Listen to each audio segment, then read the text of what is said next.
নির্বাচনে সংস্কার বিরোধীদের লাল কার্ড দেখাবে জনতা। 4 জুলাই জনসভায় জামায়াতের আমির ভোটের ফল না আসা পর্যন্ত কেন্দ্রে থাকতে বললেন তারেক রহমান।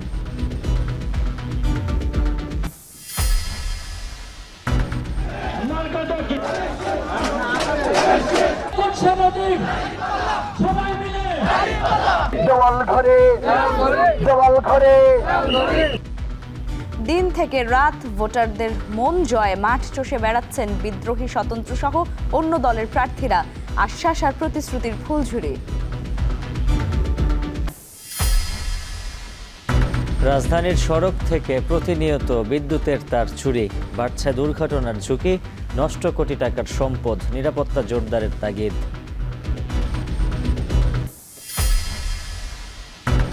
এবং তীব্র তুষার ঝড়ে বিপর্যস্ত যুক্তরাষ্ট্র, অন্তত 29 জনের মৃত্যু, কোথাও কোথাও বরফ জমেছে 2 ফুটের কাছাকাছি। 2 দিনে বাতিল 16,000-এর বেশি ফ্লাইট।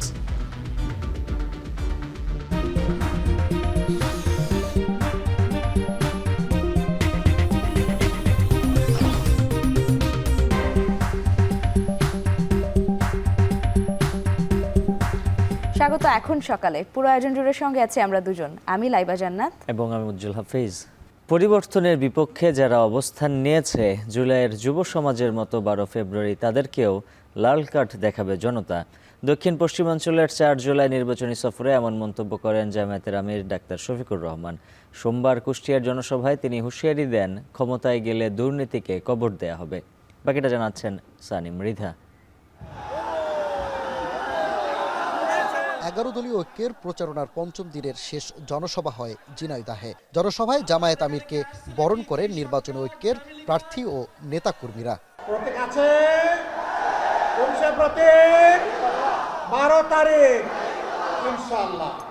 সমর্থকদের উচ্ছ্বাস ও স্লোগানে উত্তাল হয়ে ওঠে সমাবেশ স্থল। শুরুতেই দলের আমির তুলে ধরেন নানা প্রতিশ্রুতি। আল্লাহ যদি আমাদেরকে সুযোগ দেন, তাহলে পর্যায়ক্রমে বাংলাদেশের প্রত্যেকটি জেলায় আমরা সরকারি মেডিকেল কলেজ গড়ে তুলব ইনশাআল্লাহ। জামায়াত আমির সন্ধ্যাটা কাটান চুয়াডাঙ্গার জনসভায়। বলেন, পরিবর্তনের বিপক্ষে যারা অবস্থান নিয়েছে 12 ফেব্রুয়ারি যুব সমাজের মতো তাদেরকেও লাল কার্ড দেখাবে সকলে। ফেসিবাদী চেহারা নিয়ে কেউ আমাদের সামনে আসে, 24-এর ফেসিবাদকে এদেশের সম্মিলিত জনগণ, বিশেষ করে যুব সমাজ যেভাবে লাল কার্ড দেখিয়েছে, 12 তারিখ সেই লাল কার্ড দেখিয়ে দেওয়া হবে। এদিন মেহেরপুরে নির্বাচনী জনসভায় বক্তব্য রাখেন জামায়াত আমির। সম্প্রতি জামায়াত সমর্থিত নারীদের উপর হামলার ঘটনা উল্লেখ করে তিনি বলেন, মায়ের জাতিকে যারা সম্মান দিতে জানে না তারা কপাল পোড়া। আমাদের স্পষ্ট বার্তা মা বোনদের প্রতি, যে জাতি তার মা বোনকে সম্মান করতে জানে, আল্লাহ তাআলা সেই জাতিকে সম্মানিত করেন। আমাদের মা বোনেরা গৃহে, রাস্তায় এবং কর্মস্থলে ইনশাআল্লাহ তারা শতভাগ সম্মান, মর্যাদা এবং নিরাপত্তার সাথে তারা থাকবেন এবং কাজ করবেন ইনশাআল্লাহ।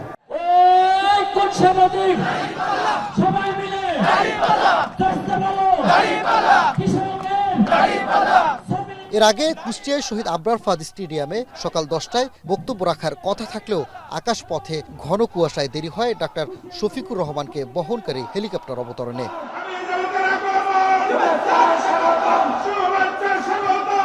পরে বেলা 12টায় মঞ্চে ওঠেন জামায়াত আমির। মিছিল আর স্লোগানে মুখর হয়ে ওঠে সমাবেশ স্থল।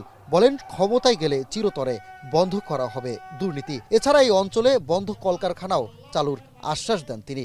যোগাযোগ উন্নত করা, 2 নম্বর হচ্ছে সিন্ডিকেট ভেঙে একদম চুরমার করে দেওয়া। মঙ্গলবার যশোর, সাতক্ষীরা, বাগেরহাট ও খুলনায় নির্বাচনী জনসভার মধ্য দিয়ে দক্ষিণ পশ্চিমাঞ্চলের 11 দলীয় ঐক্যের প্রচারণা শেষ করবেন তিনি। নির্বাচনী প্রচারণা অংশ নেওয়ার পর থেকেই দুর্নীতিমুক্ত বাংলাদেশ, শিক্ষা, স্বাস্থ্যখাত উন্নতিকরণ সহ নানা বিষয়ে ভিন্ন ভিন্ন প্রতিশ্রুতি দিয়েছেন জামায়াতের আমির। তবে কুষ্টিয়ার শহীদ আবরার ফাদ স্টেডিয়ামের এই জনসভায় অংশ নেওয়ার পর নারীর অধিকার, নিরাপত্তা, কর্মসংস্থান বাড়ানো নিয়ে তার প্রতিশ্রুতি ছিল অভিন্ন। এখন দেখার বিষয়, নির্বাচনী মাঠে তার এসব প্রতিশ্রুতিতে কতটা আস্থা রাখেন নারী ও সাধারণ ভোটাররা। সানি মৃধা, এখন কুষ্টিয়া। উত্তরাঞ্চলের নির্বাচনী প্রচারণা শেষ করে এবার দক্ষিণাঞ্চলে নির্বাচনী জনসভা করছে জামায়াতে ইসলামী নেতৃত্বাধীন 11 দলীয় জোট। আজ যশোরে নির্বাচনী জনসভায় যোগ দেবেন জামায়াতের আমির ডাক্তার শফিকুর রহমান। এ নিয়ে আরও জানাতে যশোর কেন্দ্রীয় ঈদগাহ মাঠ থেকে যুক্ত হয়েছেন রিপন হোসেন। রিপন, শুভ সকাল আপনাকে। জামায়াতের আমির যশোরে কখন এসে পৌঁছাবেন, তিনি কখন বক্তব্য রাখবেন জানতে চাইছি। আর দলের আমির আসছেন, তার এই জনসভা ঘিরে স্থানীয় নেতাকর্মীরা কি প্রত্যাশা করছেন? সকাল থেকেই অর্থাৎ ভোরের আলো ফুটতেই কিন্তু এই মাঠে অর্থাৎ ঈদগাহ মাঠে লোক আসতে শুরু করেছে। জামাতের যে নেতাকর্মী তারা রয়েছে, দীর্ঘদিন পর যে তাদের আমির যশোরে আসছেন এবং জনসভায় বক্তব্য দেবেন, যে মঞ্চটি তৈরি করা হয়েছে সেটি খুবই তড়িৎ গতিতে একদিনের ব্যবধানে তৈরি করা হয়েছে এবং সেই মঞ্চটি থেকে কিন্তু সকাল 9:30টার দিকে বক্তব্য রাখবেন জামাতের আমির, এমনটি জানিয়েছেন এখানকার যারা স্থানীয় নেতাকর্মী রয়েছেন তারা। আমাদের আরো জানিয়েছেন যে এই সমাবেশকে ঘিরে প্রায় 3 লাখের অধিক মানুষ সমাবেশে আসবেন এবং এই অঞ্চলে অর্থাৎ যশোর অঞ্চলের যে জায়গাগুলো রয়েছে সেই সমস্ত অঞ্চল থেকে কিন্তু তারা আসবেন এবং সমাবেশে যোগ দিবেন, আমিরের বক্তব্য শুনবেন।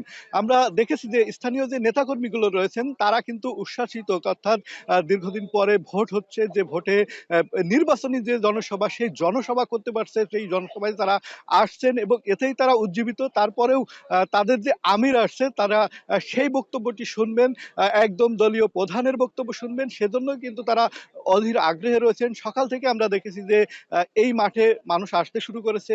আর যারা জামাতের যে নেতারা রয়েছেন তারা যেটি বলছেন যে এর পরবর্তীতে আরো কিছু কর্মসূচি রয়েছে।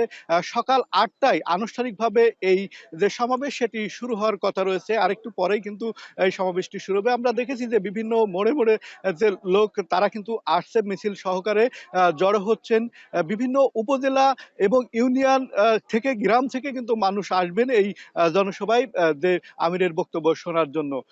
এই জনসভাকে ঘিরে ব্যাপক উৎসাহ উদ্দীপনা রয়েছে। আমরা দেখেছি যে কয়েকদিনকে মাইকিং করা হয়েছে, প্রচার করা হয়েছে। যে জনসভা রয়েছে সেই রাজনৈতিক জনসভায় যশোরের উন্নয়নে বিভিন্ন প্রতিশ্রুতি দেবেন, এমনটি আশা করছেন যশোরের যারা সচেতন মানুষ রয়েছেন তারা বলছেন যে যশোর জেলার উন্নয়ন না, সারা বাংলাদেশের উন্নয়নে বিভিন্ন যে প্রতিশ্রুতি দিচ্ছেন আমির, সেটি কিন্তু তারা দিবেন, এমনটি দাবি করছেন।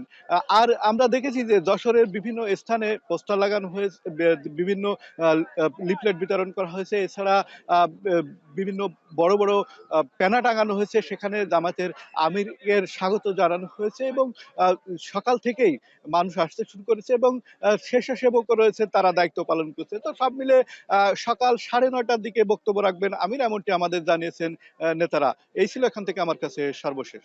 লাবিবা।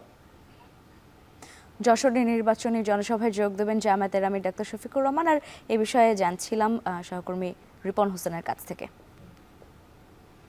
শুধু ভোট দিলেই হবে না, ফলাফল ঘোষণা না হওয়া পর্যন্ত কেন্দ্রে অবস্থান করতে হবে নেতাকর্মী ও সাধারণ জনগণকে। নোয়াখালীর হাতিয়ার দ্বীপ সরকারি কলেজ মাঠে আয়োজিত জনসভায় ভার্চুয়ালি যুক্ত হয়ে এই আহ্বান জানান বিএনপি চেয়ারম্যান তারেক রহমান।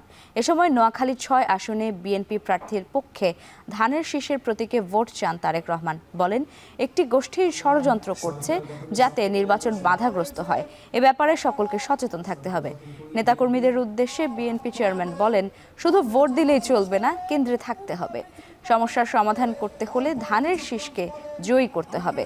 জনসভায় কেন্দ্র এবং জেলা বিএনপি নেতাকর্মীরা উপস্থিত ছিলেন। অন্য একটি গোষ্ঠী তারা আবার কিছু কিছু ষড়যন্ত্র করছে যেন নির্বাচন বাধাগ্রস্ত হয়। এই ব্যাপারে আপনাদের সকলকে সচেতন থাকতে হবে। 12 তারিখে ইনশাল্লাহ, 12 তারিখে এখানে যারা মুসলমান ভাই আছেন আপনারা তাহাজ্জুদ পড়ে স্ব নির্বাচনী এলাকায় স্ব ভোট কেন্দ্রে গিয়ে ভোরের ফজরের জামাত ওখানে ভোট কেন্দ্রের সামনে আদায় করবেন এবং যারা মুসলমান অন্য ধর্মের ভাই বোনেরা আছেন তাদেরকে সাথে নিয়ে যাবেন, যাতে করে সকাল সকাল সবাই ভোট কেন্দ্রের সামনে লাইন দিয়ে দাঁড়াতে পারে, যাতে ভোট দিতে পারেন, আপনারা সঠিকভাবে ভোট দিতে পারেন। এবং শুধু ভোট দিলেই চলবে না, ভোট দিয়ে চলে আসলে চলবে না, ভোট দিয়ে ওখানে থাকতে হবে, যাতে করে আপনার যে ভোটটা আপনি দিলেন এই ভোটের হিসাব কড়াই গন্ডায় বুঝে আনতে হবে। সরকার গঠন করলে বিএনপি ধীরে ধীরে একটার পর একটা আমরা এলাকার মানুষের সমস্যার ইনশাল্লাহ সমাধান করব। এদিকে আজ ময়মনসিংহে বিএনপির জনসভায় যোগ দিবেন দলের চেয়ারম্যান তারেক রহমান। নগরীর সার্কিট হাউস মাঠে এরই মধ্যে আসতে শুরু করেছেন নেতাকর্মীরা। প্রায় 22 বছর পর তারেক রহমানের আগমনে নেতাকর্মীদের মধ্যে বিরাজ করছে উচ্ছ্বাস উদ্দীপনা। এ নিয়ে বিস্তারিত জানাতে যুক্ত আছেন সহকর্মী ইমতিয়াজ আহমেদ। ইমতিয়াজ, জানাবেন তারেক রহমান কখন জনসভা স্থলে পৌঁছাবেন? দলীয় প্রধান দীর্ঘদিন পর ময়মনসিংহে যাচ্ছেন, নেতাকর্মীদের প্রত্যাশাগুলো কি রয়েছে?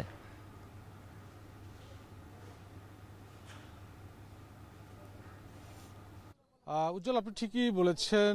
বিএনপির চেয়ারম্যান তারেক রহমানের ময়মনসিংহের আগমন উপলক্ষে ইতিমধ্যেই একেবারে শহর তো রয়েছে, তৃণমূল একেবারে ইউনিয়ন পর্যায়ে নেতাকর্মীদের মধ্যে উচ্ছ্বাস বইছে। শহর কিন্তু একেবারে রব সাজে সেজেছে।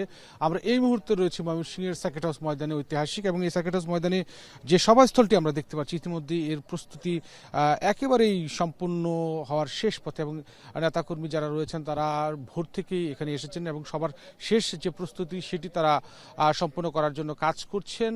এবং আমরা যতদূর জানতে পেরেছি যে তিনি দুপুর 2:30 নাগাদ এই সভাস্থলে এই নির্বাচনী যে জনসভা সেখানে আসবেন, এবং এখানে বিভাগের যারা ধানের শীষ প্রতীক নিয়ে সংসদ নির্বাচন করবেন তাদের সঙ্গে তিনি পরিচয় করিয়ে দিবেন ভোটারদের, এবং ধানের শীষের পক্ষে তিনি ভোট চাইবেন বলে আমরা জানতে পেরেছি। এবং এর আগে আমরা গতকালকে আমরা জানি যে ময়মনসিংহে নগরীর প্রেস ক্লাবে একটি সংবাদ সম্মেলন হয়েছে, এবং সেই সংবাদ সম্মেলনে দুপুরের দিকে বিএনপির সাংগঠনিক সম্পাদক শরীফুল আলম জানান যে সর্বশেষ 2004 সালে তারেক রহমান ময়মনসিংহের ইউনিয়ন প্রতিনিধি সভা করেছিলেন। প্রায় 22 বছর পর নেতার এই আগমনে এলাকার মানুষের মধ্যে, ভোটারদের মধ্যে, তৃণমূল নেতাকর্মী যারা রয়েছেন তাদের মনে কিন্তু একেবারে উচ্ছ্বাস বইছে, এবং আশা করা হচ্ছে যে তারেক রহমানের এই আগমন এবং সমাবেশ স্থলে একটা জনসমুদ্রে পরিণত হবে। কয়েক লাখ লোকের সমাগম ঘটবে। এবং তৃণমূল নেতাকর্মীরা যেটা বলছেন যে দীর্ঘ 17টি বছর তারা জুলুম নির্যাতন সহ্য করেছেন, এবং এই দলের ক্রান্তিকালে তিনি দলের হাল ধরেছেন, এবং দলের এই নেতাকে দেখার জন্য, সামনাসামনি দেখার জন্য তারা এখন প্রস্তুত রয়েছেন, এবং তাদের যে দীর্ঘদিনের আকাঙ্ক্ষা, দীর্ঘদিনের প্রত্যাশা, সেই কথাটি নেতার মুখে তারা শুনতে পারবেন এমনটাই কিন্তু প্রত্যাশা ব্যক্ত করছেন। এবং সেই সাথে তৃণমূল নেতাকর্মীরাও যেটা বলছেন যে আগামী দিনে বেগম খালেদা জিয়ার যে স্বপ্নগুলো রয়েছে বাংলাদেশের নতুন বাংলাদেশ বিনির্মাণে, সেই স্বপ্ন পূরণে তিনি যে দিক নির্দেশনা দেবেন সেই অনুযায়ী নতুন বাংলাদেশ গড়ার লক্ষ্যে তারেক রহমান তিনি কাজ করে যাবেন, দলীয় নেতাকর্মীদের নির্দেশ দিবেন সেই অনুযায়ী কাজ করে। যেহেতু ত্রয়োদশ জাতীয় সংসদ নির্বাচন খুবই সন্নিকটে, এবং সেই অনুযায়ী কিন্তু আমরা জানি যে একেবারে তৃণমূল পর্যায়ে যারা সংসদ নির্বাচনে অংশ নিচ্ছেন তারা কিন্তু কাজ করে যাচ্ছেন। এবং আজকের এই জনসভায় অত্যন্ত গুরুত্বপূর্ণ, কারণ এই জনসভা থেকে অনেক দিক নির্দেশনামূলক কথা রয়েছে নির্বাচন প্রসঙ্গে, সেই বিষয়ে নেতাকর্মীরা শুনবেন। এবং অনেকেই আসলে যেটা বলছেন যে তার এই আগমন দলকে আরও উজ্জীবিত করবে, আরও চাঙ্গা করবে। তৃণমূলের যত নেতাকর্মীরা আছেন সকলেই এক কাতারে আসবেন। মূলত ময়মনসিংহের সদর তো রয়েছেই, ময়মনসিংহের 13টি সংসদীয় আসন তো রয়েছে, পাশাপাশি শেরপুর, জামালপুর, নেত্রকোনা, কিশোরগঞ্জ, টাঙ্গাইলের কিছু অংশের নেতাকর্মীরাও কিন্তু এই সভাস্থলে এসে হাজির হবেন। এবং আমরা দেখতে পাচ্ছি যে সবার যে সর্বশেষ যে প্রস্তুতি সেই কার্যক্রম কিন্তু চলছে। তো আমরা যতদূর জানতে পেরেছি যে তিনি এর আগেও যেটা বলছিলাম যে দুপুর 2:30 নাগাদ তিনি সভাস্থলে আসবেন, এবং এই সভা শেষ করার পর তিনি গাজীপুরে আরেকটি জনসভায় যোগ দেওয়ার কথা রয়েছে। সব মিলিয়ে এই ছিল উজ্জ্বল আমার কাছে ময়মনসিংহ তারেক রহমানের আগমন উপলক্ষে সর্বশেষ তথ্য। ময়মনসিংহ থেকে তারেক রহমানের সফর ঘিরে বিস্তারিত জানাচ্ছিলেন সহকর্মী ইমতিয়াজ আহমেদ। জামাতকে ভোট দিলে সর্বনাশ হবে বলে মন্তব্য করেছেন বিএনপির মহাসচিব। সোমবার ঠাকুরগাঁয়ে নিজ আসনে গণসংযোগের সময় কথা বলেন মির্জা ফখরুল। এছাড়া নিজ নিজ এলাকায় ছুটে বেড়াচ্ছেন দলটির হেভিওয়েট প্রার্থীরা, দিচ্ছেন নানা আশ্বাস আর প্রতিশ্রুতি। বিস্তারিত প্রতিবেদনে। প্রচারণার পঞ্চম দিনে ঠাকুরগাঁওয়ে গণসংযোগ করেন বিএনপি মহাসচিব। এ সময় ধানের শীষে ভোট চেয়ে তিনি বলেন, ক্ষমতায় গেলে সরকারি চাকরিতে নিয়োগ বাণিজ্য বন্ধ করে দিবে বিএনপি। জামায়াতকে ভোট দিলে সর্বনাশ হবে বলেও মন্তব্য করেন তিনি। আমরা আমানত খেয়ালত করি না, আমরা যে ভোট নেই আমরা কাজ করার চেষ্টা করি। আমরা এই ভোট নিয়ে আমরা ঘুষ চাই না। কক্সবাজার 1 আসনের চকরিয়ায় জনসভায় সালাহ উদ্দিন আহমদ বলেন, শেখ হাসিনা 1 বছরে যে টাকা পাচার করেছেন তা দিয়ে বেকার ভাতা দেয়া সম্ভব। এর আগে সকালে জনসভায় তিনি মন্তব্য করেন, ধর্মের উসিলায় একটি দল ভোট চাচ্ছে। শেখ হাসিনা 1 বছরে যে পরিমাণ অর্থ পাচার করেছে সেই পরিমাণ অর্থ 1 বছরে আমাদের লাগে না। আমরা কেবল বেকার প্রজনন করব না, ভবিষ্যতে আমরা কর্মের হাত সৃষ্টি করব। জনগণের সামনে কোনো ষড়যন্ত্র টিকবে না বলে মন্তব্য করেন দিনাজপুর 6 আসনের বিএনপি প্রার্থী ডাক্তার AZM জাহিদ হোসেন। এ সময় তিনি প্রতিপক্ষের বিরুদ্ধে আচরণবিধি লঙ্ঘনের অভিযোগ আনেন। আমরা কোনো প্রার্থীর আমরা দেখছি যে এই 4টি উপজেলা এবং 3টি পৌরসভার মধ্যে তারা বেশ রং বেরঙের ফেস্টুন লাগিয়েছে এবং কথা ছিল পচনশীল দ্রব্য দিয়ে করতে হবে, কিন্তু এগুলো পচনশীল দ্রব্য দিয়ে করা নয়। বরিশাল 2 আসন উজিরপুর বানারীপাড়ায় গণসংযোগ করেন বিএনপি প্রার্থী সরফুদ্দিন সান্টু। এ সময় একটি দল ইলেকশনে অনিয়ম করার চেষ্টা করছে বলেও অভিযোগ করেন তিনি। খুলনা 2-এ নির্বাচনী প্রচারণায় বিএনপি প্রার্থী নজরুল ইসলাম মঞ্জু বলেন, জেলার শিল্পকে আবারও ফিরিয়ে আনা হবে। একটি সুন্দর খুলনা, সুন্দর পরিবেশ এবং একটি শিল্প বন্দর খুলনার হারানো গৌরব ফিরিয়ে আনা এবং তরুণ সমাজকে চাকরির নিশ্চয়তা প্রদান, তাদের ট্রেনিং দেওয়া, নানান ধরনের কাজ কর্মসূচি আমাদের আছে। ফেনীতে বিএনপির ভাইস চেয়ারম্যান আব্দুল আওয়াল মিন্টু প্রচারণার সময় বলেন, ক্ষমতায় গেলে স্বাস্থ্য, শিক্ষা, কৃষির উপর বেশি গুরুত্ব দেওয়া হবে। আমাকে একটা ভোট দিয়ে যদি আপনারা সুযোগ করে দেন তাহলে আমার বাপ মতো ভাইদের মতো আমিও আপনাদের সাথে সবসময় থাকবো ইনশাআল্লাহ। এদিকে নির্বাচন নিয়ে এখনো ষড়যন্ত্র হচ্ছে বলে দাবি রাঙামাটির বিএনপি প্রার্থী দীপেন দেওয়ানের। জয়ী হলে পার্বত্য অঞ্চলে পাহাড়ি বাঙালি সবার উন্নয়নে কাজ করার প্রতিশ্রুতি দেন তিনি। এদেশের প্রতিটি নাগরিকের একটা অধিকার আছে। নাজমুস সাকিব সামি, এখন। যারা সারা বছর এলাকায় থাকেনি তারা এখন টাকার বিনিময়ে ভোট কেনার চেষ্টা করছে বলে অভিযোগ করেন জামায়াত মনোনীত প্রার্থী ও দলের সেক্রেটারি জেনারেল মিয়া গোলাম পরওয়ার। খুলনা 5 আসনের বিভিন্ন এলাকায় গণসংযোগ করেন তিনি। বিএনপির এক প্রার্থীকে ইঙ্গিত করে অবৈধ অর্থ বিতরণের অভিযোগ তুলে ভোটারদের সেই টাকা ফিরিয়ে দেওয়ার আহ্বান জানান মিয়া গোলাম পরওয়ার। এদিকে কক্সবাজারের মহেশখালীতে গণসংযোগ ও পথসভা করেন দলটির সহকারী সেক্রেটারি জেনারেল হামিদুর রহমান আজাদ। বলেন, মানুষ যাতে ভয় ভীতির ঊর্ধ্বে থেকে ভোট দিতে পারে সেজন্য প্রশাসনকে নিরপেক্ষ থাকতে হবে। অন্যদিকে চাঁপাইনবাবগঞ্জের শিবগঞ্জে জামায়াতের জনসভায় দাঁড়িপাল্লায় ভোট দেওয়ার আহ্বান মোহাম্মদ নুরুল ইসলাম বুলবুলের।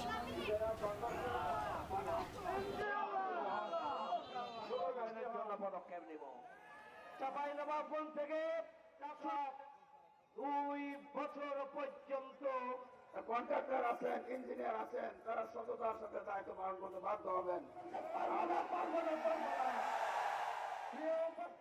সারা বছর তোমরা দুঃখ কষ্ট অভাবে খোঁজ নিলে না, ভোটের আগে এসে 500 টাকা 1000 টাকা দিয়ে আমার রায়টা, আমার বিবেকটা কিনে নেওয়া, এটা কি কোনো বিবেকবান জ্ঞানী সৎ মানুষের পক্ষে সম্ভব?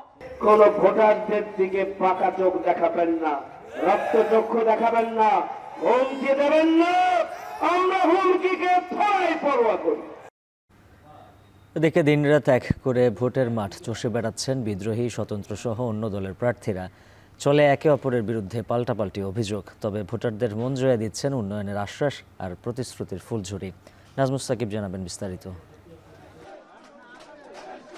জাতীয় সংসদ নির্বাচনের দিনক্ষণ যতই এগিয়ে আসছে ততই চলছে জোরে সোরে প্রচার, সঙ্গে উত্তাপও কম নয়। সোমবার প্রচারণার 5ম দিনে সকালেই ঢাকা 18 আসনের আরিফুল ইসলাম আদিবের ওপর হামলার অভিযোগ ওঠে। অভিযোগের তীর বিএনপি নেতা দিদার মোল্লার দিকে। হামলার ঘটনায় 12 জন গুরুতর আহত হওয়ার দাবি করা হয় এনসিপির পক্ষ থেকে। এ ঘটনায় বিকেলে উত্তরায় এক প্রতিবাদ মিছিলের আয়োজন করে 11 দলীয় জোট। সেখানেও এক ব্যক্তির কাছে চাপাতি পায় দলটির সমর্থকরা।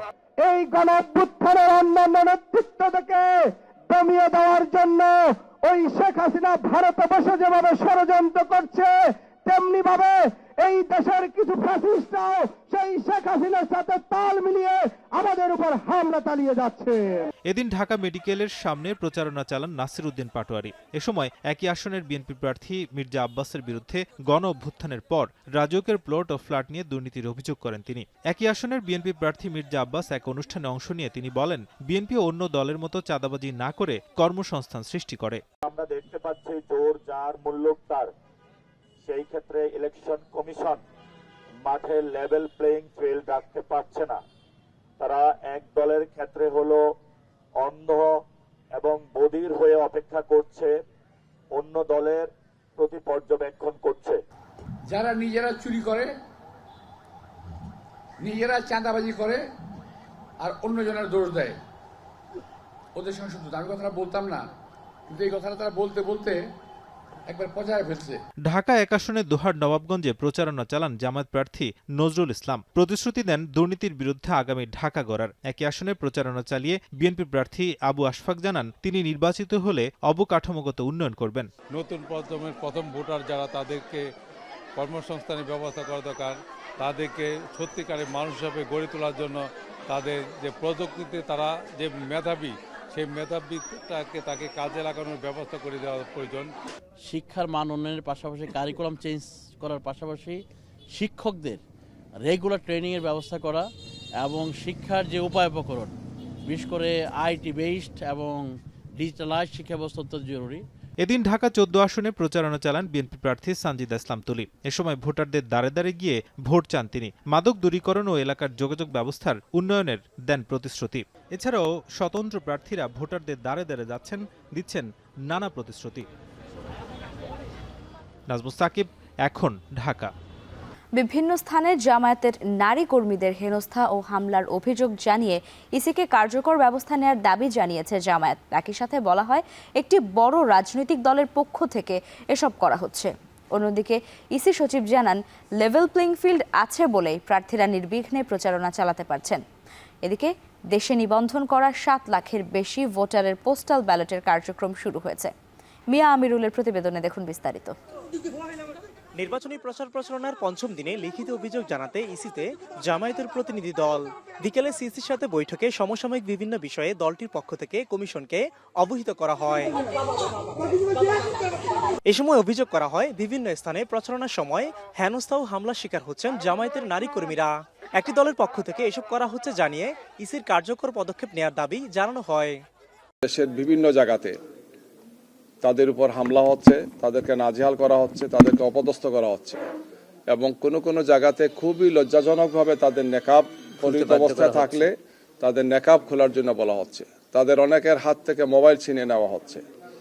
ঢাকা 15 সহ ঢাকার বিভিন্ন আসনগুলোতে, দেশের বিভিন্ন এলাকাগুলোতে এই ঘটনাগুলো পরপর ঘটে যাচ্ছে। আজকেও এই ধরনের ঘটনা কয়েকটি জায়গাতে ঘটেছে। তো আমরা ওনাদেরকে অনুরোধ করেছি যে এই সমস্ত বিষয়ে একটা বড় উদ্বেগ কাজ করছে। এদিকে সিইসির সাথে সাক্ষাৎ শেষে এনসিপি নেতা হাসনাত আব্দুল্লাহ বলেন, নির্বাচনে আচরণবিধি লঙ্ঘন, বিভিন্ন আসনে এনসিপির প্রার্থীদের উপর হামলার ঘটনা নির্বাচন ঘিরে দমন প্রেরণের বার্তা দেয়। প্রতিপক্ষের নির্বাচনী কার্যক্রমকে, প্রচার কার্যক্রমকে এভাবে আক্রমণ করার যে প্রবণতা, সেটি আসলে কতটা নির্বাচন দিন পর্যন্ত কতটা অংশগ্রহণমূলক নির্বাচন পরিচালিত হবে, সেটি নির্বাচন কমিশনের জন্য একটি চ্যালেঞ্জ বলে আমরা মনে করছি। এর আগে দুপুরে সমসাময়িক পরিস্থিতি নিয়ে ব্রিফ করেন কমিশনার আব্দুর রহমান এল মাসুদ। জানান, ঋণ খেলাপি, দ্বৈত নাগরিকত্ব সহ কোনো বিষয়ে কেউ তথ্য গোপন করে থাকলে ভোটের পর প্রমাণিত হলে ব্যবস্থা নেবে নির্বাচন কমিশন। কেউ যদি ঋণ খেলাপি বা অন্য কোনো অযোগ্যতা থাকা সত্ত্বেও নির্বাচনে পাশ করে যায়, তাহলে নির্বাচনের পরে নির্বাচন কমিশন স্বউদ্যোগে অথবা কোনো সংবাদের ভিত্তিতে তার বিরুদ্ধে ব্যবস্থা গ্রহণ করতে পারবে। ডুয়েল সিটিজেনের ব্যাপারে বা যে কোনো অযোগ্যতার ব্যাপারে যদি উনি ভুল তথ্য দেন এবং পরবর্তীকালে যদি এই ভুল তথ্যটা ধরা পড়ে, তাহলে ওনাকে বা ওনার বিরুদ্ধে নির্বাচন কমিশন ব্যবস্থা গ্রহণ করতে পারবে এবং তার মেম্বারশিপ বা তার পার্লামেন্টের মেম্বারশিপ বাতিল করতে পারবে। আর নির্বাচনের লেভেল প্লেইং ফিল্ড আছে বলেই প্রার্থীরা প্রচারণা করতে পারছে বলে দাবি করেন ইসি সচিব। ইন কান্ট্রি পোস্টাল ভোটের ব্যালট পেপার আজকে থেকে ডিস্ট্রিবিউশন শুরু হয়েছে, যে বিভিন্ন জায়গায়, যে দেশের ভিতরে যারা 3টা ক্যাটাগরির ভোটাররা যেটা পাবেন ব্যালট, সেটা হচ্ছে যে একটা সরকারি চাকরিজীবী, একটা যারা আপনার ভোট ব্যবস্থার সাথে জড়িত আছেন তারা, আর যারা আইনি হেফাজতে আছেন, এদের ব্যালট আজকে থেকে ডিস্ট্রিবিউশন শুরু হয়েছে। গণভোট এবং জাতীয় সংসদ নির্বাচন এর ভোট গণনা কনকারেন্টলি হবে, পাশাপাশি হবে, যাতে একটা ভোট হয়ে গেল আমি জিতে গেলাম বা হেরে গেলাম এই নিয়ে আর বা ইত্যাদি এই জিনিসগুলো যেন না হয়। বিদেশে যদি আচরণবিধি লঙ্ঘন করেন তাহলে সেটা ব্যক্তি পর্যায়ের। সচিব জানান, দেশের অভ্যন্তরে নিবন্ধন করা 7 লাখের বেশি ভোটারের পোস্টাল ব্যালট কার্যক্রম শুরু হচ্ছে আজ। ত্রুটিমুক্ত রাখার জন্য এই জায়গাতে একটু সময় বেশি লাগবে। মিয়া আমিরুল, এখন, ঢাকা। রাজধানীর রাজপথের দুধারে বসানো বৈদ্যুতিক কাঠামো যেন অরক্ষিত ভাণ্ডার। প্রকাশ্যে এই কংক্রিট ভেঙে কেটে নেওয়া হয়েছে বৈদ্যুতিক তার। বাড়ছে দুর্ঘটনার ঝুঁকি, নষ্ট হচ্ছে কোটি টাকার সম্পদ। আর বারবার অভিযোগ করেও কোনো সুরাহা পায়নি খোদ সিটি কর্পোরেশন। এমন অবস্থায় সামাজিক মূল্যবোধ আর নিরাপত্তার কড়াকড়ি পারে সমাধান আনতে, এমনটি বলছেন সংশ্লিষ্টরা। আরও জানাচ্ছেন আতিক মেজবা লগ্ন।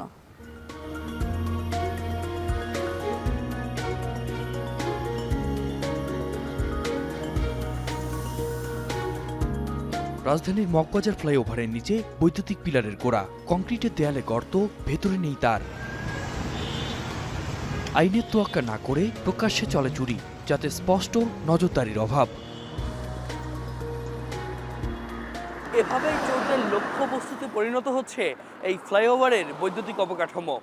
একটি বা দুটি পিলার নয়, পুরো ফ্লাইওভারেই মিলছে কেবল চুরির আলামত। এর ফলে একদিকে যেমন ক্ষতিগ্রস্ত হচ্ছে আলোকায়ন ব্যবস্থা, ঠিক তেমনি ঝুঁকিতে পড়ছে পথচারীরা।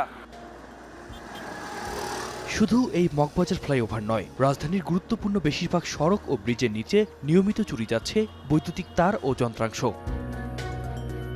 চুরির ঝুঁকিতে থাকা বিভিন্ন এলাকা ও ফ্লাইওভারের মধ্যে রয়েছে মিরপুরের বিভিন্ন সেকশন, আগারগাঁও প্রশাসনিক এলাকা ও পরিকল্পনা কমিশন সড়ক। বিজয় সরণি থেকে মানিক মিয়া এভিনিউ, কারওয়ান বাজার থেকে এফডিসি মোড়ে নিয়ম করেই চুরি হচ্ছে নিরাপত্তা সরঞ্জাম। বাদ যায়নি ঢাকা দক্ষিণের হানিফ ফ্লাইওভার। সরকারিভাবে যখনই লাগাচ্ছে বা লাট যখনই লাগায়, হাতুল কোড়াল নিয়ে আসেও ওইটা খুঁজছে বা ওইটা কেটে নিয়ে যায়। দেখে রাস্তাঘাটে মানুষ দেখলেও তারা কিছু বলে না। মনে করো আমার সামনে একটা জিনিস চুরি করতেছে, আমি কিছু বলতেছি না। যখন দেখে যে জনগণ নাই বা অন্য কেউ নাই, তখন ওরা টাকার অভাবে এগুলা ল্যাম্পপোস্ট থেকে লাইট চুরি করে, আরো বিভিন্ন পার্সপাতি চুরি করে ওনারা বিক্রি করে নেশা খায়। সিটি কর্পোরেশনের তথ্য বলছে, প্রতি বছর গড়ে অর্ধ কোটি টাকার লোকসান হয় যন্ত্রাংশ পুনঃস্থাপনে। থানায় ডায়েরি করেও সমাধান না পাওয়ার অভিযোগ কর্মকর্তাদের। জিডি করেছি, একাধিক জায়গায় মামলা করেছি, জিডির কপিগুলো আমরা আমাদের নথিতে সংরক্ষণ করেছি এবং আসামি ধরে থানায় সোপর্দ করেছি। এরকম নজির আমাদের কাছে আছে। এক শ্রেণীর লোক আছে যারা এই রাস্তায় ঘুমায়, রাস্তায় থাকে, তারা এই কাজগুলো করতেছে।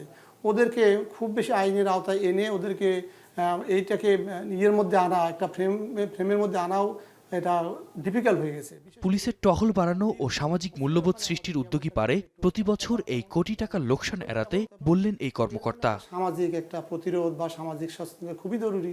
আতিক মেজবা লগ্ন, এখন, ঢাকা। নরসিংদীর ড্রিম হলিডে পার্কের সামনের মহাসড়কে সন্ত্রাসী হামলায় বাংলাদেশ ক্রাইম রিপোর্টার্স অ্যাসোসিয়েশনের 10 জন সাংবাদিক আহত হয়েছেন। এই ঘটনায় 2 জনকে আটক করেছে পুলিশ। সোমবার সন্ধ্যা 7টার দিকে এই হামলার ঘটনা ঘটে। সাংবাদিকরা জানান, নরসিংদীর ড্রিম হলিডে পার্কে ক্রাইম রিপোর্টার্স অ্যাসোসিয়েশনের পিকনিক শেষে বাস যোগে ঢাকায় ফেরার প্রস্তুতি নিচ্ছিলেন তারা। পার্কের সামনে ঢাকা সিলেট মহাসড়কে রাস্তার পাশে সাংবাদিকদের বাস পার্কিং করায় টাকা দাবি করে স্থানীয় একদল সন্ত্রাসী। সাংবাদিকরা এর প্রতিবাদ করলে বিতণ্ডা শুরু হয়। এক পর্যায়ে সন্ত্রাসীরা হামলা চালায়। আহতদের মাধবদী বেসরকারি হাসপাতাল এবং নরসিংদী সদর হাসপাতালে চিকিৎসা দেওয়া হয়। জেলার অতিরিক্ত পুলিশ সুপার আনোয়ার হোসেন জানায়, হামলায় জড়িত সন্দেহে 2 জনকে আটক করা হয়েছে। অন্যান্যদের আটকের চেষ্টা চলছে। আপনারা যে এই রাস্তাটা বা এখান থেকে টাকা নিচ্ছেন, এটা কি ইজারা নিয়েছেন বা কোনো রিসিট দিচ্ছেন? একবার বলে রিসিট দিচ্ছি, আবার বলে যে আমার জায়গা আমি কেন ইজারা দিব। তা আমার প্রশ্ন হচ্ছে, সরকারি জায়গা কিভাবে আরেকজনের হয়? ঘটনার পরপরই আমাদের উপস্থিত সাংবাদিকবৃন্দের সহযোগিতায় 2 চাঁদাবাজকে হাতে নাতে গ্রেপ্তার করা হয়েছে এবং অবশিষ্ট যে চাঁদাবাজ তাদেরকে গ্রেপ্তারে আমাদের অভিযান অব্যাহত রয়েছে। উচ্চমূল্য এবং জমির উর্বরতা শক্তির সুফল প্রাপ্তির কারণে শেরপুর জেলার কৃষকরা মটরশুঁটি চাষে আগ্রহী হয়ে উঠেছেন। বিগত বছরগুলো থেকে জেলায় মটরশুঁটি চাষের জমি ও উৎপাদন বেড়েছে। কৃষি বিভাগ বলছে, ফলন ও লাভবান হওয়ায় আগামী বছর আরও বেশি জমিতে চাষ হবে এই ডাল জাতীয় শীতকালীন ফসল। জাহিদুল খান সৌরভের প্রতিবেদনে থাকছে বিস্তারিত। শেরপুর সদরে চরখারচর গ্রামে কৃষক হারেজ মিয়া কৃষি বিভাগের সহযোগিতায় 1 বিঘা জমিতে চাষ করেছেন মটরশুঁটি। 4 থেকে 5 হাজার টাকা খরচে মুনাফার আশা 25 থেকে 30 হাজার টাকা। চলতি বছর আবহাওয়া অনুকূলে থাকায় শেরপুর সদরে বাম্পার ফলন হয়েছে মটরশুঁটি। এবার প্রায় 40 হেক্টর জমিতে মটরশুঁটির আবাদ হয়েছে। হাইব্রিড জাতের দেবগিরি মটরশুঁটি চাষে রোগবালাই কম হয় বলে কীটনাশকের প্রয়োজন নেই। বীজ রোপণের 60 থেকে 70 দিন পর ফসল ঘরে তোলা যায়। এই জাতের মটরশুঁটির বিঘাতে গড় ফলন 40 থেকে 50 মণ এবং বাজারে প্রতি মণ মটরশুঁটি বিক্রি হয় 2 থেকে 3 হাজার টাকায়। 1 বিঘা জমি মটরশুঁটি করছি, ভালো ফলন হয়েছে। আমি যদি বিক্রি করতে পারি ভালো করে 1700-1800 টাকা মণ, তাতে 30-40 হাজার টাকা বিক্রি করান যাব। আগামীতে আশা করি আরো একটু বেশি করার মতো চেষ্টা করব যদি কাল এই ধরনের সহযোগিতা পাই। মটরশুঁটি চাষ করলে জমির বিভিন্ন স্তর থেকে গাছ পুষ্টি উপাদান গ্রহণ করে সঠিকভাবে বেড়ে উঠতে পারে। এতে পোকামাকড়ের আক্রমণ কম হয় এবং ফসলের উৎপাদন খরচ কমে যায়। 60 থেকে 65 দিনের মধ্যে বলে ফলন আসে। এই জন্য আগামীতে আমি 2-3 বিঘা জমি কর্ম করে আশাবাদী। আমি এই ফসলে কোনো ধরনের বাড়তি কোনো খরচ বা কোনো কীটনাশক খরচ এরকম খুব কম হয়। অত্যন্ত লাভজনক ফসল। কৃষকের এখানে বিঘা প্রতি 8 থেকে 10 হাজার টাকা খরচ হয়, আর সকল খরচ বাদে তাদের প্রায় 25 থেকে 30 হাজার টাকা এখানে লাভ থাকে। বাজারে চাহিদা থাকায় চলতি মৌসুমে শেরপুরে মটরশুঁটি চাষ করে লাভবান হয়েছেন কৃষকরা। আগামী মৌসুমে আরো বেশি জমিতে কৃষকরা মটরশুঁটি চাষ করবে বলে জানান জেলা কৃষি বিভাগের এই কর্মকর্তা। মাটিতে নাইট্রোজেন বেস করে ফিক্সেশন হয়, আমাদের পরবর্তী ফসলগুলোতে আমাদের সার কম লাগায়। কৃষকরা এই ফসল চাষে বেশ আগ্রহ দেখাচ্ছে। আমরা আমাদের নিয়মিত কার্যক্রমের অংশ হিসেবে আমাদের একটি প্রকল্প চলমান আছে, সেই প্রকল্প থেকেও আমরা কৃষকদেরকে এই মটরশুঁটি চাষে সহযোগিতা করা। জাহেদুল খান সৌরভ, এখন শেরপুর। কৃষিতে সমৃদ্ধ পাবনায় পেঁয়াজের সুনাম ও খ্যাতি রয়েছে দেশ জুড়ে। মাটির উর্বরতা ও সহিষ্ণুতা ভালো হওয়ায় এই জেলায় কৃষিতে রয়েছে ব্যাপক সম্ভাবনা। এবছর আবহাওয়া অনুকূলে থাকায় শীতের টমেটো চাষ করে লাভবান হয়েছেন কৃষক। আর সার, বীজ ও বিভিন্ন পরামর্শ নিয়ে উদ্বুদ্ধ করেছেন কৃষি বিভাগ। মাসুদ রানার প্রতিবেদনে দেখুন বিস্তারিত। বিস্তীর্ণ মাঠ জুড়ে থোকায় থোকায় ঝুলে আছে লাল সবুজ রঙের টমেটো। এমন চিত্র চোখে পড়বে সুজানগর খলিলপুর গ্রামে। মাঠ জুড়ে চাষ করা হয়েছে ওয়ান্ডারফুল 2 জাতের টমেটো। খলিলপুর গ্রামের কৃষক আনসার আলী প্রবাস থেকে দেশে ফিরে এসে শুরু করেন কৃষির আবাদ। উন্নত জাতের টমেটো চাষ করে সফল হয়েছেন এই উদ্যোক্তা। আমি খুবই লাভবান এবং আমার জীবনযাত্রার মান, আমার বাড়ি বা অবকাঠামো বা ছেলেমেয়ের লেখাপড়া সফল। ওয়ান্ডারফুল 2 জাতের টমেটো প্রতি বিঘায় উৎপাদন হয় 200 থেকে 250 মণ। এখানকার টমেটো সুস্বাদু হওয়ায় বাজারে চাহিদাও বেশি। এই জাতের টমেটো চাষে আগ্রহী হচ্ছেন অনেকেই। তাই এবার টমেটোর ফলনটা একটু কম হলেও আমরা টাকার দিক দিয়ে, দামের দিক দিয়ে এগিয়ে আছি আর কি। দামটা খুব ভালো আছে। 700-800 টাকা আমাদের বেতন দেয়, খুব ভালো একটা হাট যে দেয়। এখানে আমরা কাজ করে খুব লাভবান হচ্ছি। এবার একটু বাজার ভালো, যার কারণে কৃষকরা এবার বেশি ফলন পাচ্ছে। এদিকে কৃষকদের সার, বীজ ও বিভিন্ন পরামর্শ দিয়ে উদ্বুদ্ধ করছেন বলে জানান কৃষি বিভাগের এই কর্মকর্তা। এখানে তিনি ওয়ান্ডারফুল 2 জাতের একটি টমেটো চাষ করেছেন এবং মাশাআল্লাহ অনেক ভালো হয়েছে এবং আশেপাশের কৃষকরা সেটা থেকে উদ্বুদ্ধ হয়েছে। এবং গত বছরও উনি মিন্টু সুপার নামে টমেটো চাষ করেছিলেন, সেটা ওই এলাকায় সারা ফেলেছিল। তো এবছর যেটা সারা ফেলেছে, আমরা আশা করছি আগামী বছর এই জাতটি ওই এলাকাতে আরও বেশি ছড়িয়ে পড়বে এবং আরও কৃষক এটা গ্রহণ করে এবং লাভবান হবে। সুজানগরে এই বছর 550 হেক্টর জমিতে টমেটোর আবাদ হয়েছে। মাসুদ জানা, এখন পাবনা। নির্বাচন ঘিরে বরগুনার রাজনীতির মাঠ এখন বেশ সরগরম। সমুদ্র উপকূলীয় এ জেলায় ভোটের হাওয়া বইছে জোরে সোরে। তবে এবারের নির্বাচনে শুধু রাজনৈতিক সমীকরণ নয়, বরং আলোচনার কেন্দ্রবিন্দুতে রয়েছেন নারী ভোটাররা। জেলায় সংখ্যাগরিষ্ঠ নারীরা এবার শুধু মার্কা নয়, বরং নিরাপত্তা, জীবনযাত্রার ব্যয় নিয়ন্ত্রণ এবং কর্মসংস্থানের নিশ্চয়তা দেখে বেছে নিতে চান আগামীর প্রতিনিধি। সুজন আকনের প্রতিবেদনে বিস্তারিত। আসন্ন সংসদ নির্বাচন ঘিরে উত্তাপ ছড়িয়েছে মৎস্য ও কৃষি প্রধান জেলা বরগুনায়। তবে এই রাজনৈতিক উত্তাপের মাঝেও একটু ভিন্নভাবে ভাবছেন নারী সমাজ। এই জেলার অর্ধেকেরও বেশি নারী ভোটার রয়েছে। তাদের কাছে ভোট মানে নিরাপত্তা আর অধিকারের লড়াই। নারীদের এই ভাবনায় শুধু উচ্চশিক্ষা নয়, প্রাধান্য পাচ্ছে ক্রমবর্ধমান জীবনযাত্রার ব্যয় ও কর্মসংস্থান। বরগুনার ইটবাড়িয়া গ্রামের আলমতি বেগম এক মেয়েকে নিয়ে চলছে তার জীবন সংগ্রাম। এবারের ভোট নিয়ে তার চাওয়া এমন এক নেতৃত্ব যারা রান্নাঘরের স্বস্তি ফেরানোর পাশাপাশি তৈরি করবেন কর্মসংস্থানের সুযোগ। আগামী সরকারের কাছে যদি আমি এই মেয়েটার একটা চাকরি দেয় সরকার, তাই আমি একটু খাই পড়ে শান্তিতে থাকতে পারি। রাস্তা থেকে কর্মক্ষেত্রে নিরাপদ পরিবেশ নিশ্চিত এবং ঋণ সুবিধা দিয়ে নারী উদ্যোক্তাদের উন্নয়ন ত্বরান্বিত করাই জেলার কর্মজীবী নারীদের নতুন সরকারের প্রতি চাওয়া। আর নতুন প্রজন্মের ভোটাররা বলছেন স্বাস্থ্য শিক্ষাসহ সার্বিকভাবে নারী উন্নয়নে আগামীর সরকারকে হতে হবে উদ্যোগী। আমরা যেন রোডে নামে কাজ করে খাইতে পাই, আমরা যেন রোডে নামতে পারি, মেয়েরা যেন নিরাপদ পায়। যে যোগ্য প্রার্থী তাকেই আমরা ভোট দেব, আর আমাদের সুযোগ সুবিধা যে দেখবে, আমাদের পাশে থাকবে, তাকেই আমরা ভোট দেব। ভোট কেন্দ্রে গিয়ে যেন শান্তি মতন ভোট দিতে পারি। কর্মসংস্থানের বিষয়টা নিয়ে একটু কাজ করা উচিত, নারী উদ্যোক্তা তৈরি করা উচিত। বরগুনার ৬টি উপজেলা নিয়ে ২টি আসনে মোট ভোটার সংখ্যা ৮,৫৭,২০৩ জন। ২ আসনে পুরুষ ভোটারের চেয়ে নারী ভোটার বেশি ৩,০৬৪ জন। তাই আগামীর জনপ্রতিনিধি বাছাইয়ে প্রধান ভূমিকায় এই নারী সমাজ। সুজনা কোন, এখন, বরগুনা।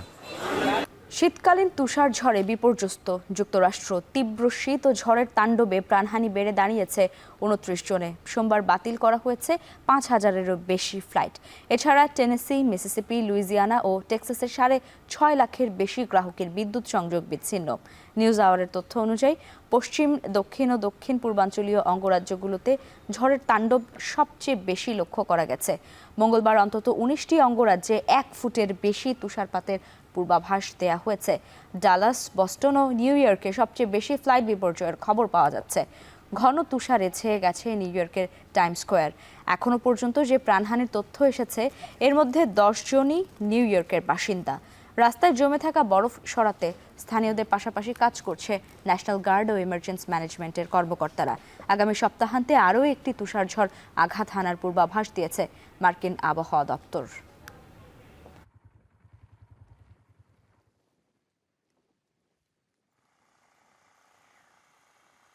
দ্বিতীয় শীতকালীন ঝড়ে বিপর্যস্ত জার্মানি সহ উত্তর ইউরোপের বিস্তীর্ণ অঞ্চল। ভারী তুষারপাতের পূর্বাভাস দিয়েছে আবহাওয়া সংস্থাগুলো।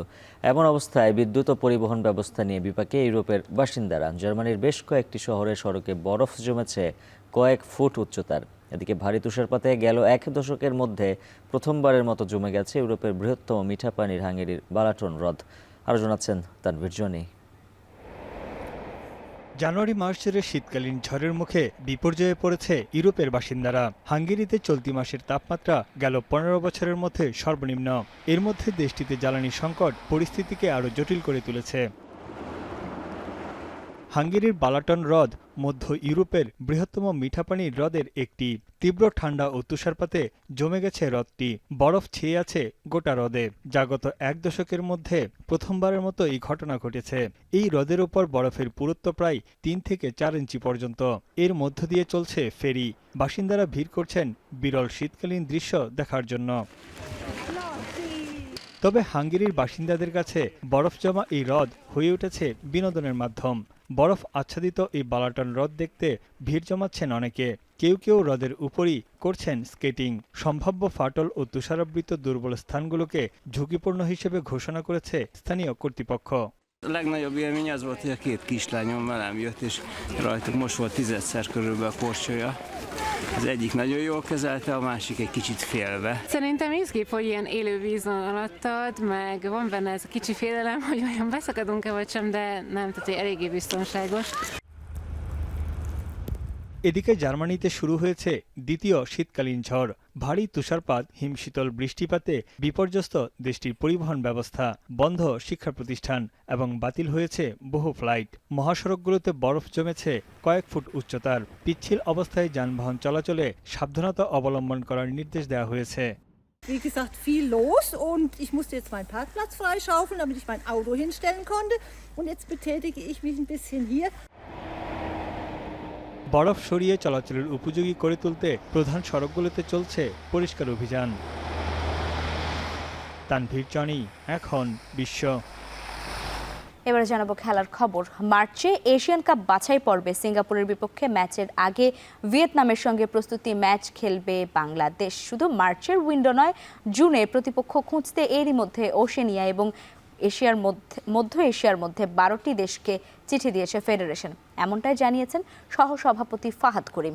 এছাড়া জুনে বাংলাদেশ ক্যাম্পে যোগ দিতে পারেন দীর্ঘদিন ধরে আলোচনায় থাকা সুলিভান ব্রাদার্স। বিস্তারিত থাকছে শরীফ রওশনের প্রতিবেদনে। এশিয়ান কাপের মূল পর্বের টিকিট কাটতে না পারলেও মাঠে দারুণ একটা বছর কেটেছে বাংলাদেশের। হামজা চৌধুরী, সমিত সোমের অন্তর্ভুক্তিতে মাঠে ফিরেছে দর্শক, র্যাঙ্কিংয়ে লেগেছে উন্নতির ছোঁয়া। তবে চলতি বছর বিগত সময়ের অর্জন ছাপিয়ে নতুন এক রেকর্ড গড়ার প্রত্যয় দেশের ফুটবলারদের। এর জন্য এশিয়ান কাপ, সাফের টুর্নামেন্ট ছাড়াও ফিফা উইন্ডোতে মাঠে খেলা রাখার পরিকল্পনা রয়েছে ফেডারেশনের। শুধু ম্যাচ খেলায় লক্ষ্য নয়, দলের উন্নয়নে বাংলাদেশের থেকে র্যাঙ্কিংয়ে উন্নত প্রতিপক্ষের খোঁজ ফেডারেশনের। মার্চের শেষে এশিয়ান কাপ বাছাই পর্বে সিঙ্গাপুরের বিপক্ষে ম্যাচের আগে ভিয়েতনামকেই তাই বেছে নিয়েছে বাংলাদেশ। 26 তারিখে খেলা এই শর্ট যে ক্যাম্পটা ভিয়েতনামে করা যায় কিনা সেই ব্যাপারে তারা জানতে চেয়েছে। অ্যাকর্ডিংলি ফেডারেশন থেকে আপনার ভিয়েতনামকে আমরা চিঠি দিয়েছি যে ক্যাম্প করার খরচ এবং যেখান থেকে খেলা হবে ওইটার আশেপাশে কোনো ক্যাম্প আছে নাকি, অ্যান্ড প্র্যাকটিস গ্রাউন্ডের কী অবস্থা আমরা জানতে চেয়েছি। ওই তথ্যগুলি আমরা এখনো পাইনি। সো ওই তথ্যগুলো যখন আসবে তখন এই টেকনিক্যাল টিমের সাথে শেয়ার করা হবে যে ভিয়েতনামের অপশন এটা আর ঢাকার option, whichever they agree we will go for it. এদিকে আগে ভাগেই বছরের দ্বিতীয় উইন্ডো নিয়েও পরিকল্পনা শুরু করেছে বাফুফে। ওশেনিয়া এবং মধ্য এশিয়ার 12টি দেশকে এরই মধ্যে চিঠিও দিয়েছে ফেডারেশন। ইতিবাচক বার্তাও পেয়েছে কয়েকটি দেশের পক্ষ থেকে। সেপ্টেম্বর অক্টোবরে অনুষ্ঠেয় সাফ চ্যাম্পিয়নশিপের জন্য হামজা চৌধুরী, ফামিদুল ইসলামদের মতো বাংলাদেশি বংশোদ্ভূত খেলোয়াড়দের নিয়ে শক্তিশালী দল গড়তে সুলিভান ব্রাদার্সকে ক্যাম্পে ডাকার ব্যাপারে আশাবাদী বাফুফের এই সহসভাপতির। এখন পর্যন্ত আমরা প্রাইমারি ডিসকাশন শুরু হয়েছে আমাদের ফিজির সাথে। ফিজি মোটামুটি পজিটিভ ভাবে আগাচ্ছে এবং কিরগিজস্তান টিমস কমিটি এবং টেকনিক্যাল টিমের একটা খুব স্ট্রং প্রেফারেন্স থাকে কোন দেশের সাথে খেলবে, হোম খেলবে না অ্যাওয়ে খেলবে। So then they will decide. জাতীয় দলের পাশাপাশি বয়সভিত্তিক দলের সাফ অনূর্ধ্ব 20 দলেও বংশোদ্ভূত খেলোয়াড়দের দলে রাখার পরিকল্পনার কথা জানিয়েছেন ফাহাদ করিম। শরীফ রওশন, এখন, ঢাকা। শেষ করছে এখন সকাল। শিরোনামগুলো জানিয়ে দিচ্ছে আরও একবার। নির্বাচনে সংস্কার বিরোধীদের লাল কার্ড দেখাবে জনতা। 4 জুলাই জনসভায় জামায়াতের আমির ভোটের ফল না আসা পর্যন্ত কেন্দ্রে থাকতে বললেন তারেক রহমান।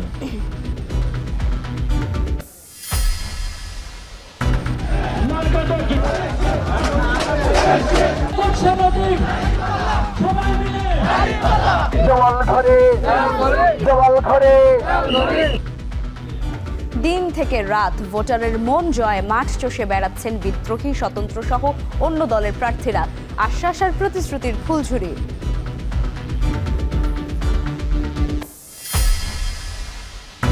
রাজধানীর সড়ক থেকে প্রতিনিয়ত বিদ্যুতের তার চুরি, বাড়ছে দুর্ঘটনার ঝুঁকি, নষ্ট কোটি টাকার সম্পদ, নিরাপত্তা জোরদারের তাগিদ।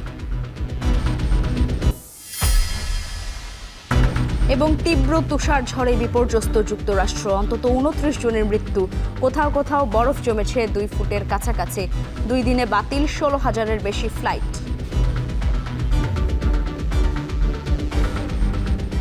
আর এই ছিল এখন সকালে। এখন টেলিভিশন ওয়েবসাইটে দেখতে ভিজিট করুন এখন.tv। ফেসবুকে দেখুন facebook.com/tv.এখন, আর সরাসরি ইউটিউবে দেখতে ভিজিট করুন youtube.com/c/echontv।